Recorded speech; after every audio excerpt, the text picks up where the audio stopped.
রথযাত্রার আগে হয় প্রভু জগন্নাথ দেবের স্নানযাত্রা। জগন্নাথ প্রভু স্নানযাত্রা নিয়ে নানান কথা প্রচলিত আছে। এদিন প্রভু জগন্নাথ, বলরাম এবং সুভদ্রাকে 108 ঘড়া জল দিয়ে স্নান করাতে হয়। এদিন ঠিক আর কি কি নিয়ম মানতে হয় জানেন? তবে চলুন না, আজ এই নিয়েই আলোচনা করব। তবে বলবো, ভিডিওটি ভালো লাগলে চ্যানেলটিকে সাবস্ক্রাইব করে পাশে থাকবেন। কমেন্টে লিখবেন জয় জগন্নাথ। জ্যৈষ্ঠ মাসের পূর্ণিমা তিথিতে ভগবান জগন্নাথ দেবের আবির্ভাব কালকে স্মরণ করে রাখার জন্যই এই স্নানযাত্রার আয়োজন করা হয়। স্নানযাত্রার আগের দিন জগন্নাথ, বলরাম, সুভদ্রা এবং সুদর্শন দেবকে বেদি থেকে নামিয়ে বিশেষভাবে তৈরি করা স্নানের বেদিতে স্থানান্তরিত করা হয়। পুরীর মন্দির প্রাঙ্গণে স্নান মণ্ডপ নামে এক বিশেষ মণ্ডপ তৈরি করা হয়। এই মণ্ডপের উচ্চতা এতটাই বড় হয় যে বাইরে থেকে বিগ্রহগুলিকে দেখতে পাওয়া যায়।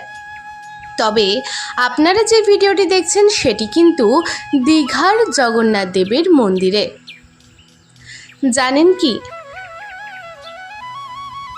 স্কন্দপুরাণ অনুযায়ী রাজা ইন্দ্রদম্ন জগন্নাথ দেবের একটি কাঠের বিগ্রহ প্রতিষ্ঠা করেছিলেন। এরপর থেকেই স্নানযাত্রা অনুষ্ঠানের শুভ সূচনা হয়।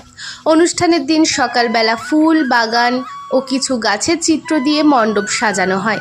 স্নান মণ্ডপের আশেপাশে তোরণ এবং পতাকা লাগানো হয়। জগন্নাথ, বলরাম, সুভদ্রাকে ফুল দিয়ে সাজানো হয়। এরপর বিগ্রহগুলির সামনে ধূপ ধুনো অর্পণ করা হয়।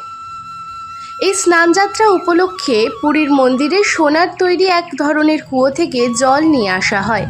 জল আনার সময় মন্দিরের পুরোহিতরা ভালো করে কাপড় দিয়ে মুখ ঢেকে রাখেন, কারণ তাদের নিঃশ্বাস এমনকি মুখ থেকে নিঃসৃত কোনো রকম দূষিত পদার্থ যেন না পতিত হয়।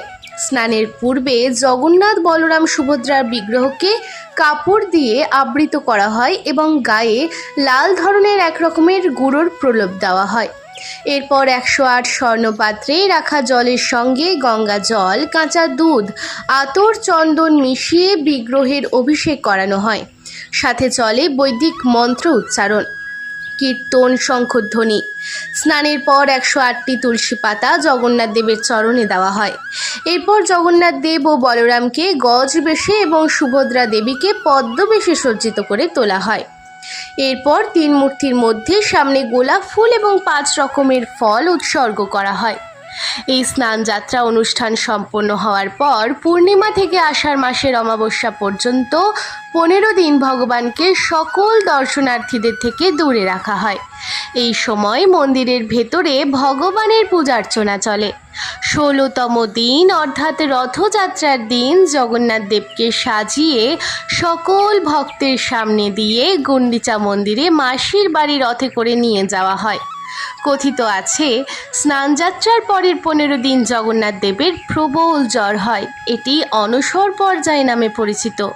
এই সময় ভগবান আয়ুর্বেদিক পাচন গ্রহণ করে এক পক্ষ কালের মধ্যে সুস্থ হন। সেই জন্য এই সময় জগন্নাথ, বলরাম এবং সুভদ্রাকে পটচিত্রের মাধ্যমে প্রদর্শন করানো হয় এবং জগন্নাথ, বলরাম, সুভদ্রা রতনবেদী নামক একটি বিশেষ জায়গায় স্থাপন করা হয়, যাকে অনাবসর কাল বলা হয়। এই সময় সাধারণ ভক্তদের দর্শন বন্ধ থাকে এবং বিগ্রহগুলি নতুন করে রং ও সাজসজ্জার কাজ করা হয়। এই 15 দিন পর নবযৌবন দর্শন হয়ে থাকে এবং এরপরেই বিখ্যাত রথযাত্রা শুরু হয়। তবে বুঝলেন তো জগন্নাথ দেবের স্নানযাত্রার কথা। তবে আজ এই পর্যন্তই।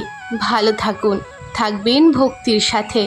এবং যেই ভিডিওটি আপনারা দেখলেন সেটি কিন্তু আবারও বলছি দীঘার জগন্নাথ দেবের মন্দিরের ভিডিও। আর আমি যেই গল্পটি শোনালাম সেটি পুরীর জগন্নাথ মন্দিরের কথা। তবে বুঝতে কোনো অসুবিধা হলে ক্ষমা করবেন।